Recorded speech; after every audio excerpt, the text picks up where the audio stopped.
ഇന്നത്തെ തിരുവചനം: അവൻ ജനക്കൂട്ടത്തെ പിരിച്ചുവിട്ടതിനു ശേഷം ഏകാന്തതയിൽ പ്രാർത്ഥിക്കാൻ മലയിലേക്ക് കയറി. രാത്രിയായപ്പോഴും അവൻ അവിടെ തനിച്ചായിരുന്നു. മത്തായി 14:23. ഈ വചനം നമ്മെ പഠിപ്പിക്കുന്നത് ഏകാന്തതയിൽ ദൈവത്തോടൊപ്പം സമയം ചെലവഴിക്കുന്നതിൻ്റെ പ്രാധാന്യമാണ്. യേശുവിന് ചുറ്റും എപ്പോഴും ജനക്കൂട്ടവും തിരക്കുമുണ്ടായിരുന്നു.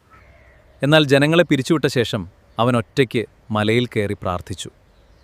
രാത്രിയായിട്ടും യേശു അവിടെ തനിച്ചായിരുന്നു. നമ്മുടെ ജീവിതത്തിലും തിരക്കുകളും പ്രശ്നങ്ങളും ഉത്തരവാദിത്വങ്ങളും നിറയുമ്പോൾ ദൈവത്തോടൊപ്പം തനിച്ചായിരിക്കാൻ നാം സമയം കണ്ടെത്തണം.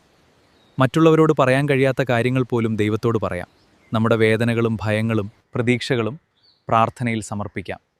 ഏകാന്തത ഭയപ്പെടേണ്ട സമയമല്ല, ദൈവസാന്നിധ്യം അനുഭവിക്കേണ്ട സമയമാണ്.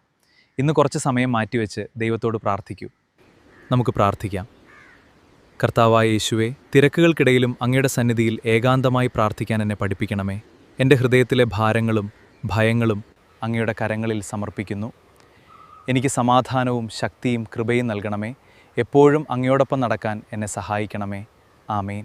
ദിവസവും വചനം ലഭിക്കാൻ ഈ ചാനൽ സബ്സ്ക്രൈബ് ചെയ്യൂ. ഈ വചനഭാഗം ഷെയർ ചെയ്ത് കൂടുതൽ പേരിലേക്ക് എത്തിക്കൂ. ദൈവം നമ്മെ അനുഗ്രഹിക്കട്ടെ.